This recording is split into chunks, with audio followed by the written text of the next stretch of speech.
Paano mag-withdraw sa World Up to Maya wallet? No fee. Mula sa home, itap ang wallet sa ibaba. Itap ang send.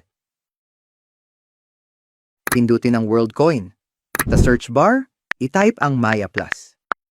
Siguraduhin na tama at may verified badge ang Maya Plus bago pindutin.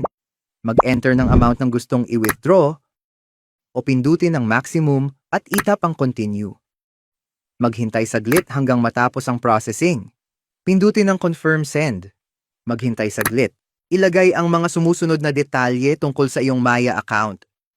Piliin ang personal bilang purpose, ilagay ang iyong registered Maya number, at ilagay ang iyong account name at itap ang confirm. Itap ang done. Pumunta na sa inyong Maya account at i-check ang balance mo.